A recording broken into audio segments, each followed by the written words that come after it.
베리 호너 목사의 철로역정 명강의 8장 철로역정에 나타난 율법과 은혜.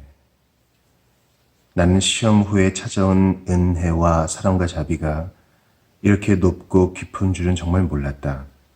엄청난 죄는 엄청난 은혜를 낳는다. 가장 지독하고 맹렬한 죄책이 있는 곳에 그리스도 안에 있는 하나님의 은혜가 영혼에 가장 높고 강력하게 나타나는 법이다.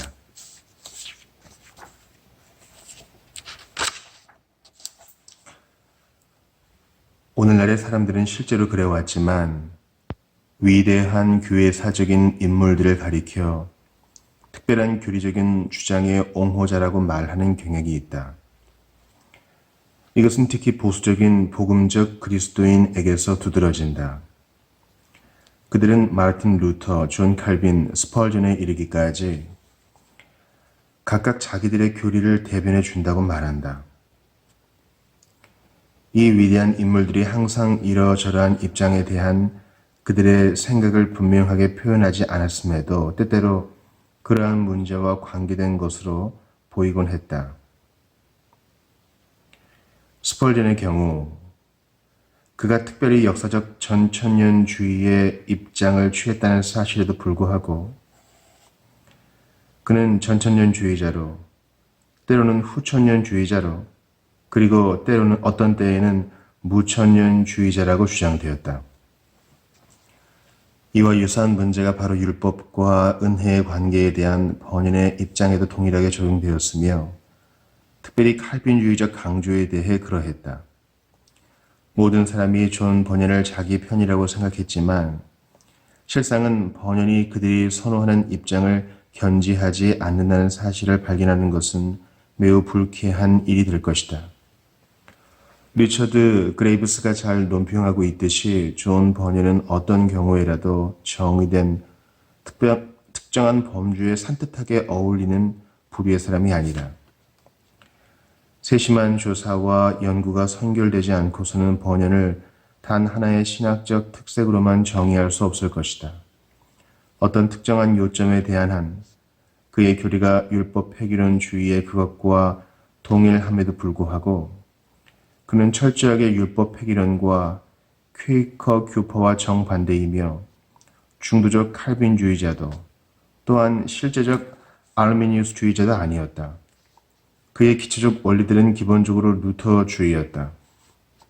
하지만 그의 신학은 그의 시대의 정통 칼빈주의와 정확히 일치했다.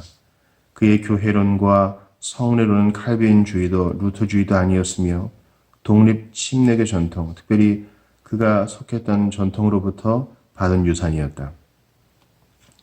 예를 들면 그레이브스와 동의하는 어떤 이들은 절대 다수이지만 존 번연이 율법 폐기론에 가깝다고 주장하는 반면 다른 이들은 그렇지 않다고 주장한다. 리처드 그레이브스는 율법과 은혜에서 번연은 어떤 경우에는 율법 폐기론적 영향을 받은 것으로 보인다고 진술한다. 그는 또한 리처드 백스터와 앤서니 버제스가 번연의 특정한 문서가 율법 폐기론적이라고 강력하게 비판하고 있다는 주장을 증명한다. 한편 피터 드 브리스는 이렇게 쓰고 있다. 번연이 율법 폐기론의 경향을 보인다는 그레이브스의 결론은 내가 볼 때 정확하지 않은 것이다. 번연은 율법 폐기론과 신율법주의 모두를 배격하고 있다. 확실하게도 바울과 마찬가지로 그 누구도 번연을 율법주의자라고 정죄하지 않았다. 물론 앞으로 살펴보겠지만 이 부분에 대한 한 이것은 종종 어떻게 정의하느냐의 문제다. 율법과 은혜에 대한 번연의 견해, 번연의 사상에 끼친 영향. 먼저 번연을 지배하고 있는 강조점들은 번연의 일생 동안 영국에 엄청난 영향을 끼쳤던 존 칼빈이나 웨스트민스터 신학자들이 아니라 마르틴 루터로부터 받은 영향이었음을 다시 한번 말할 필요가 있다. 번연은 웨스트민스터 교육자 회의 존 오웬과는 친구 사이였고 웨스트민스터에서 만난 모든 교육자와는 단호하게 교제하지 않았던 윌리엄 델과도 친구 사이였다. 존 오웬은 국교회에서 탈퇴했으며 장로교주의를 거절하고 회중교회를 지향했다. 그의 사후인 1688년에 출판된 로마서 6장 14절에 기초한 죄와 은혜의 지배, The Dominion of Sin and Grace라는 작품은 율법과 은혜에 대한 오웬의 견해가 초기보다는 훨씬 번연의 것과 가까운 것으로 나타난다. 오웬은 그리스도인이 왜 율법 아래 있지 않은지에 대한 네 가지 이유를 제시한다. 1. 율법은 율법 아래 있는 자들에게 죄를 대적할 힘을 주지 않는다. 그러나 은혜는 그렇지 않다. 2. 율법은 그 어떤 종류의 자유도 주지 않는다. 그것은 다만 종 노릇하게 할 뿐이며 따라서 그 어떤 지배로부터 우리를 자유하게 하지 못한다. 3. 율법은 죄의 지배를 대적하기 위해 노력하는 우리 의무로서의 효과적인 동기와 위로를 공급해 주지 않는다. 율법은 단지 멸망의 위협과 공포를 동반한 두려움과 불안만 낳을 뿐이다. 4. 그리스도는 율법 안에 계시지 않으며 율법 안에 제시되지도 않고 율법을 통하여 오시지도 않는다.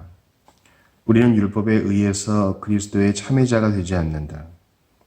이것은 오직 은혜의 역사, 복음의 역사를 통해 가능한 일이다. 오직 그리스도만이 죄의 법을 역사하는 권세를 가진 사탄의 왕국을 멸망시키실 수 있다. 윌리엄 델, 케임브리지에 있는 콘빌과 가이우스 대학의 교장이자 1662년에 추방당할 때까지 이엘덴의 교구 목사였던 윌리엄 델은 번연의 목회자 친구였다. 윌리엄 델은 결국에는 독립교회 제도를 채택했고 베드포드 설교자에게 상당한 영향을 끼쳤을 것이다. 그린 크리스토퍼 힐에 따르면 율법 폐교론자였다. 율법 폐교론주의자였다. 존 브라운은 설득력 있는 전형적인 견해를 기록해 두었다. 만일 한 시골 마을에서 수세 사람의 그리스도인들이 그리스도의 이름으로 만난다면 그리스도 자신이 그들과 함께 하시며 그의 말씀과 영이 그들과 함께 하실 것이다. 그들은 무엇을 해야 할지를 알기 위하여 말을 타고 런던으로 달려갈 필요가 없다. 사람들이 이러저러한 하나님의 교회를 소유하고 그들 뒤에 사법적이며 행정적인 권세를 등에 업을 때 그들이 얼마나 거칠고 지독한 일을 할 수 있는지 생각해보라. 그들은 마치 여호와께서 거하시는 새로운 천국을 자신들의 힘으로 만들 수 있는 것처럼 또는 마치 새 예루살렘이 반드시 웨스트민스터 종교 회의에서 나와야 하는 것처럼 말하곤 한다. 마이클 뮬렛이 다음과 같이 말한 것은 정확한 것이다. 그가 가입한 교회는 칼빈주의적 사상으로 가득 차 있었지만 번연은 또한 루터에게서 대단한 영향을 받았다. 루터에게 있어서 의롭다 하는 믿음은 선택보다 중요했고 특별히 영국에서 그의 예정론은 칼빈주의 학파의 그것보다 현저하게 두드러지지는 않았다. 번연의 사상의 진보와 발전, 유명한 하나님의 사람들의 생애를 보면 장기간의 사역을 통해서 생각과 사상이 진보하고 성숙하며 심지어 동시대의 여론을 선도하는 것을 쉽게 감지할 수 있다. 그렇지 않다면 우리는 그들의 견해가 서로 모순되고 상충되는 것으로 결론을 내릴 수밖에 없을 것이다. 이러한 변화는 어디서 발생하는가? 이런 주장은 반드시 견고한 증거의 기초에 있어야 할 것이다. 그렇지 않으면 저자의 견해가 선입견에 적당하게 왜곡되었다는 비난을 면하기 어려울 것이다. 그럼에도 번연의 경우에는 특별히 현재 우리가 다루고 있는 주제에 대해서 견해의 변화에 대한 결정적인 증거가 나타난다. 이 견해의 변화는 성경에 의해 해설된 어떤 복음 진리들, Some Gospel Truths Opened According to the Scriptures 라는 번연의 첫 작품이 출판된 1656년부터 그가 사망한 1688년에 이르기까지의 32년의 시간에 발생한 변화다. 우리는 이러한 변화를 다음과 같은 단락으로 제시할 수 있다. 1. 1659년에 출판된 율법과 은혜의 교리 해설에 대한 교훈. 여기서 번연은 언약에 관계한 그의 교훈에 대해서 가장 상세한 주해를 제공한다. 번연은 특별히 그가 주장하는 두 가지 본질적인 언약, 즉 행위의 언약과 은혜 언약을 강조하고 있다. 그는 이러한 용어들을 매우 빈번하게 사용하는데 다른 어떤 곳에서도 이처럼 강한 어조로 행위 언약과 은혜 언약을 말한 적이 없다. 그는 행위 언약에 대해 이렇게 쓴다. 여기 언급된 행위 언약 또는 율법 언약은 시내산에서 모세에게 두 돌판으로 전달된 율법을 가리킵니다. 이와 대조를 이루는 은혜 언약은 그리스도의 피로 세워진 새 언약 또는 새로운 계약을 뜻한다. 이는 웨스트민스터 신학자들이 그것보다 루터의 복음, 율법의 대조법의 반영에 가까운 것이다. 하지만 번연은 율법의 기원에 대해서 다음과 같은 조건을 달았다. 이 율법이 시내산에서 천사들을 통해 모세에게 두 돌판으로 전달되었음에도 불구하고 인간에게 율법이 처음 나타난 것은 아니었습니다. 공공연히 말할 수는 없지만 본질적으로 볼 때 이 율법은 에덴 동산에서 첫 번째 사람 아담에게 여호와 하나님이 그 사람에게 명하여 이르시되 동산 각종 나무의 열매는 내가 임의로 먹되 선악을 알게 하는 나무의 열매는 먹지 말라. 내가 먹는 날에는 반드시 죽으리라 하시니라. 는 말씀을 통해 주어졌습니다. 시내산에서 또다시 전달된 율법의 수많은 특별 조항과 같이 그 당시 아담에게 주어진 어떤 명령이 그 금지된 행위를 악으로 규정하고 있는지는 분명하게 나타나 있지 않지만 그럼에도 불구하고 이것은 모두 본질적으로 동일한 것들입니다. 그리고 나서 번연은 이러한 주장을 증명하기 위해 창조 때부터 시내산에서 율법을 받을 때까지 십계명의 각 계명의 준수와 위반이 관계되어 있는 바로 왕, 야곱, 아비멜렉, 함, 가인, 그리고 소돔 사람들을 포함하는 신뢰들을 나열한다. 안식일 계명, 즉 사계명이 시내산에서 주어진 율법 이전에 이미 존재했다는 가르침을 지지하기 위해 번연은 이렇게 쓰고 있다. 우리는 여호와께서 제4계명의 위반으로 인해 당신의 백성들을 책망하시는 장면을 볼 수 있습니다. 말하자면 이것은 그들이 시내산에 도착하기 전에 발생한 일이라는 것이다. 2. 1685년에 출판된 제7일 안식일의 본질과 영원성에 대한 질문에 대한 교훈. 시작하기에 앞서 본 작품에서 율법과 은혜가 제7일 안식일 침례교를 대적하기 위해 빈번하게 사용되었다는 것은 매우 흥미로운 일이다. 특별히 여기에는 행위 언약에 대한 언급이 없고 은혜 언약도 단 한 번만 언급했을 뿐이다. 가장 빈번하게 사용된 용어는 분명히 고린도후서 3장 7에서 11절에서 끌어온 사망, 시내산, 정죄의 직분과 영, 복음, 의의 직분이다. 하지만 모세 율법이 아담까지 연결되어 있는가에 대한 질문에 대해서 뚜렷한 변화가 나타나기 시작한다. 절대적이며 반복된 용어로서의 제4계명이 엄밀하게 말하자면 이스라엘 백성이 광야에서 방황하기 시작할 때 그들만을 위해 주어진 것임을 지적할 필요가 있다. 여기에는 단 한 줄의 관용이나 허용도 존재하지 않는다. 번연은 이에 대해 다음과 같이 설명한다. 아담으로부터 모세에 이르기까지 제7일 안식일 제도를 사람에게 부과하는 것에 대해 우리는 성경으로부터 그 어떤 교훈이나 신뢰를 발견하지 못합니다. 이 안식일 부과에 대해 단호한 율법이나 완화된 신뢰를 통해서라도 그 어떤 방법을 통해서라도 전혀 발견하지 못하며 오히려 한결같이 그 반대를 발견하게 됩니다. 말하자면 모세는 이 안식일에 대한 지식을 과거 역사나 전통에 의해서가 아니라 하늘로부터 직접 처음으로 받은 것입니다. 그러므로 제7일 안식일은 교회의 앞들이나 자연이나 인간의 본성이 조상들로부터 받은 것이 아니라 신의 산 광야에서 받은 것이었습니다. 더 확실한 것은 제7일 안식일은 이스라엘 백성에게 주어진 것으로서 오직 이스라엘 백성에게만 주어진 것입니다. 따라서 이 점에 대해서는 이 안식일은 이방인들에게 적용되지 않는 것이었습니다.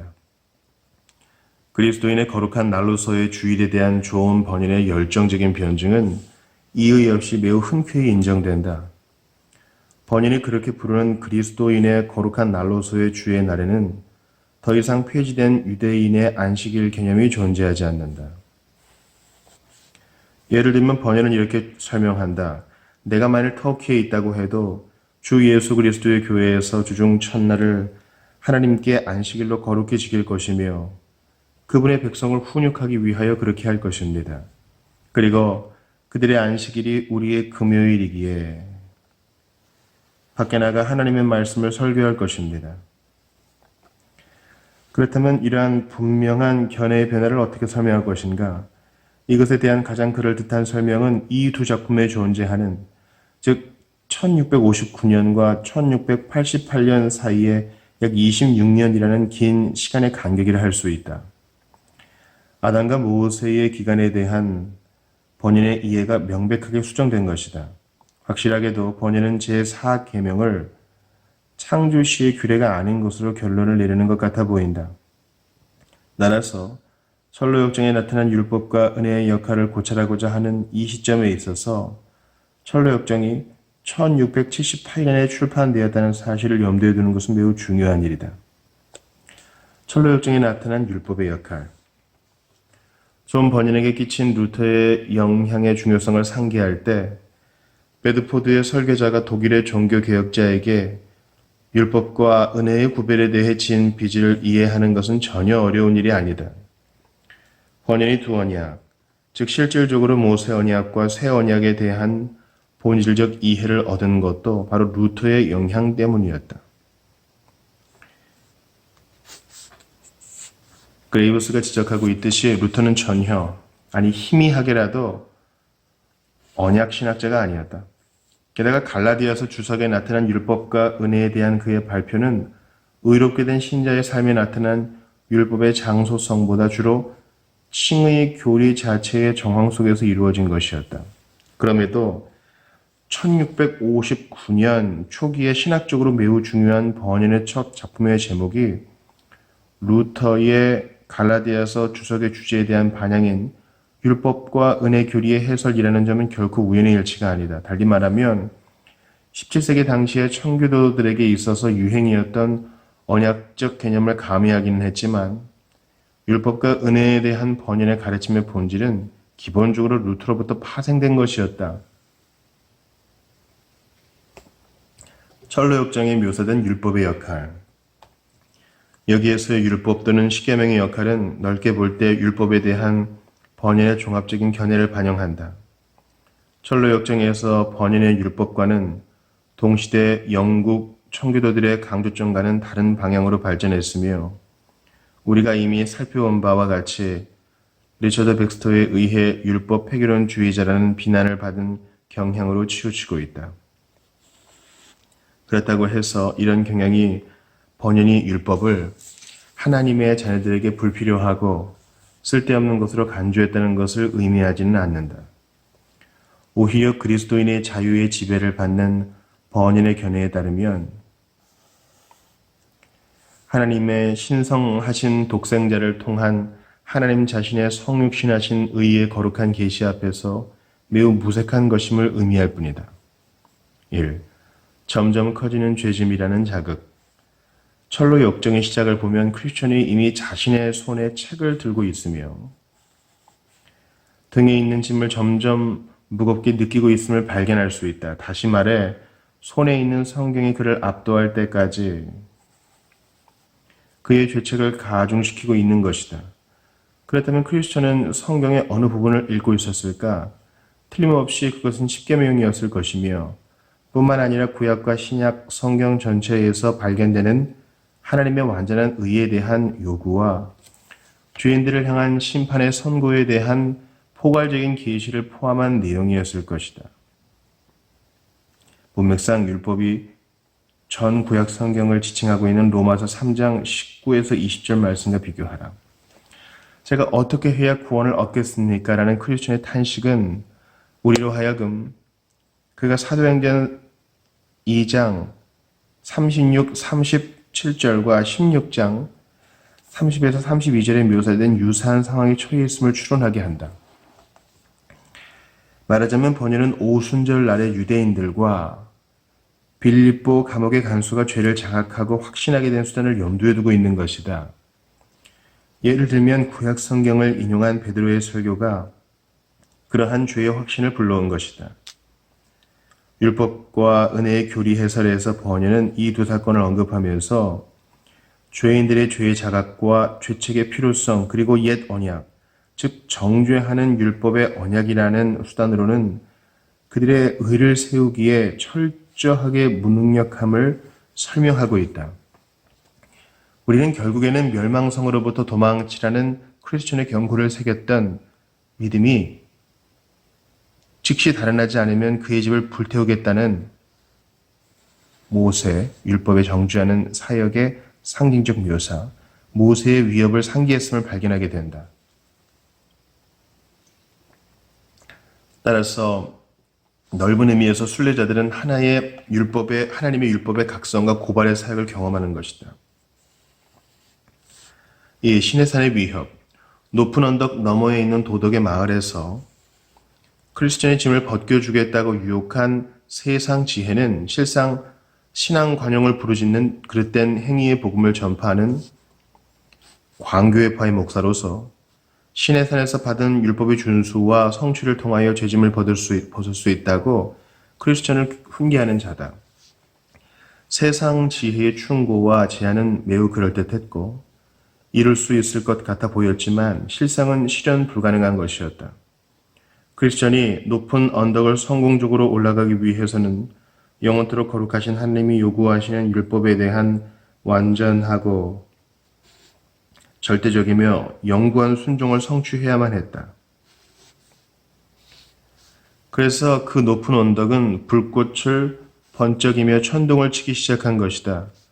무릇 율법 행위에 속한 자들은 저주 아래 있나니 기록된 바 누구든지 율법책에 기록된 대로 모든 일을 항상 행하지 아니하는 자는 저주 아래에 있는 자라 하였습니다. 갈라디아서 3장 10절. 또한 이 장면은 하나님의 의가 포함하는 구원의 성격이 계시되기 이전에 복음의 선포가 죄에 대한 하나님의 의로우신 심판을 필연적으로 전제한다는 번연의 믿음을 전달해 준다.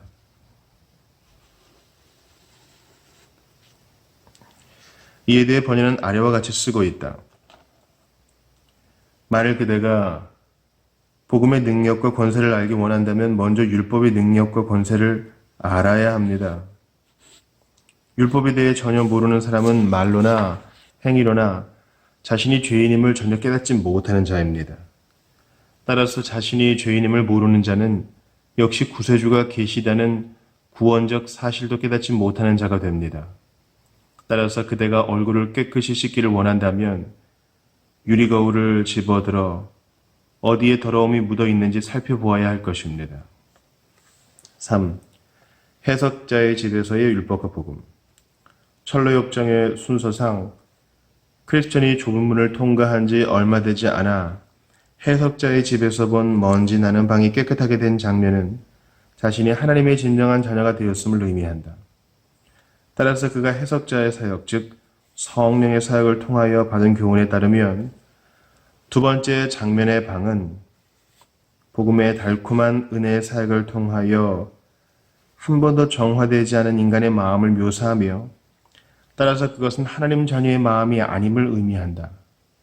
바로 여기에 모세와 그리스도에 의해 대표되는 율법과 은혜에 대조되는 역할이 상술되어 있다. 루터와 마찬가지로 번연에게 있어서도 이것은 새로운 순례자들이 만족스럽고 거룩한 전진을 이루기 위해 이해해야만 할 대단히 중대한 구분이다. 그렇다면 이것이 왜 그렇게 중대한가?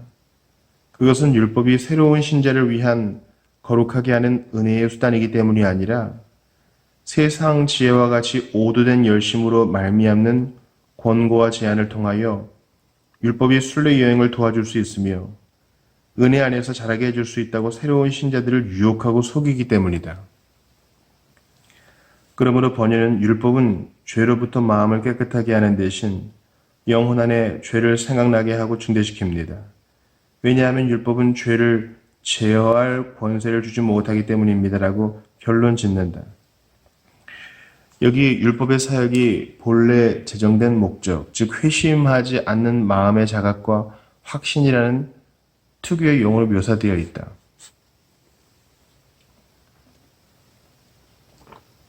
이것은 회심 이후에 그리스도인의 성장을 위해 도움을 주는 회심 이후의 사역이 아니라 죄인의 영혼을 각성시키고 확신시키는 회심 이전의 사역이다. 어떤 남자가 먼저 먼지 나는 방을 쓸고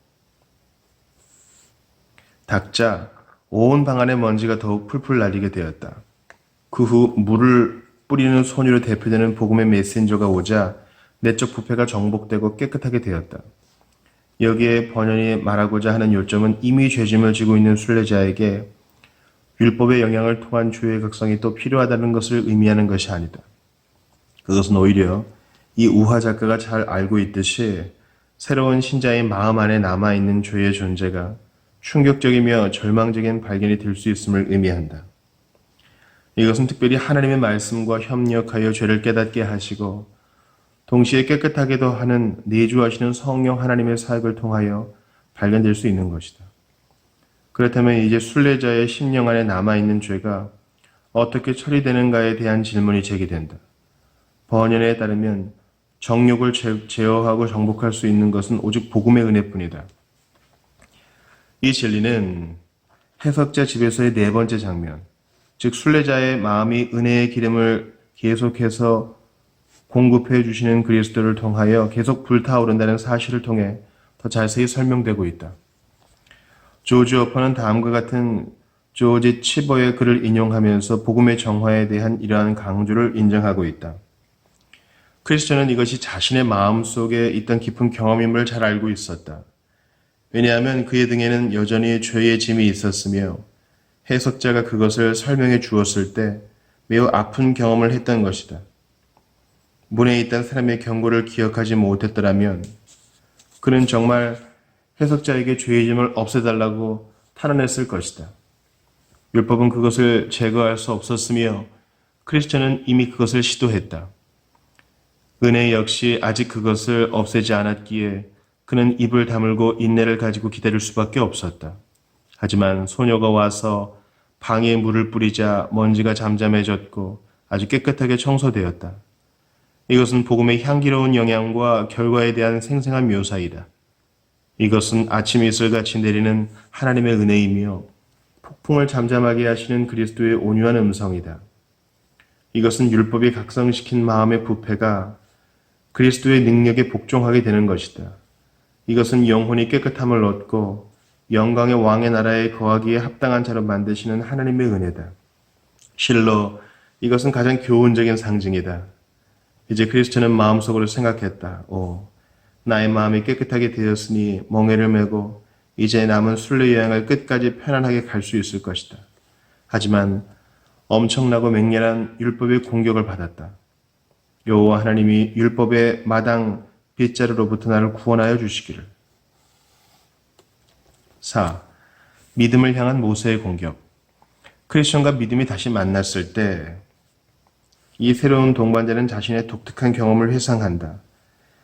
바람둥이라는 여자의 유혹을 잘 모면한 이후에 믿음은 고난의 언덕에서 첫사람 아담이라는 노인을 통해 또 다른 육적인 도전을 받는다. 첫사람 아담이라는 노인이 제안한 자신의 세 딸, 즉 육신의 정욕과 안목의 정욕, 그리고 이생의 자랑과의 결혼과 육체적인 안락과 안전은 믿음을 유혹하기에 충분했다. 믿음은 그의 제안에 대해 이렇게 회상했다. 사실 처음에는 귀가 솔깃하여 그와 함께 가려고 했습니다. 그의 말이 꽤 그럴듯했거든요. 종국에는 믿음이 이 유혹들을 잘 거절했지만 첫사람 아담이라는 노인의 제안을 거절한 결과 첫사람 아담은 믿음을 세게 꼬집어서 아프게 했을 뿐만 아니라 어떤 사람 하나가 따라 붙게 해서 괴로운 여행으로 만들어주겠다고 협박했다. 얼마 지나지 않아 믿음은 율법의 화신인 모세에게 무자비한 공격을 받는데 모세는 이 가련한 순례자를 계속해서 후려치고 정죄했다. 너무나 큰 고통 가운데 있던 믿음이 그에게 자비를 베풀어 달라고 사정하자 그는 나는 어떻게 자비를 베푸는지 모른다며 냉혹하게 거절했다. 이 모세는 오직 그 손에 못자국을 지닌 사람, 즉 순례자의 주님 되시는 분에 의해서만 정복될 수 있었던 것이다. 해석자의 집에서의 장면을 회상할 때 모세는 음란한 죄에 대해 불의를 수색하는 사냥개처럼 행동한다. 그리고 그가 한번 정죄받은 죄인을 붙잡기만 하면 입에 먹이를 문 개처럼 그 포로된 먹이를 죽음에 이르도록 뒤흔들어 찢는 것이다. 그렇다면 믿음은 정죄를 당했는가? 그렇다. 그가 잠시 동안 첫사람 아담이라는 노인의 제안을 동경했기 때문이다. 그것만으로 모세가 그의 먹이를 낚아채기에 충분했던 것이다. 그러나 모세의 사망의 직분, 그의 정죄의 직분을 대적하시는 그리스도께서는 영의 직분, 그리고 의의 구원적 직분을 수단으로 그를 격퇴하신다. 그렇기 때문에 번연은 천국으로 가는 여행자에서 다음과 같이 경고하고 있다. 나는 그대에게 단언하건대 마귀는 아주 약삭빠르고 매우 빨리 움직이며 발걸음이 신속해서 많은 사람을 따라잡았고 그들의 뒤꿈치를 잡아 넘어뜨렸으며 영원한 타락에 이르게 했습니다. 마찬가지로 이 위대한 길을 격출시키는 율법 역시 우리로 하여금 이 높은 거물인 십계명에 이르지 못하게 막는 것입니다.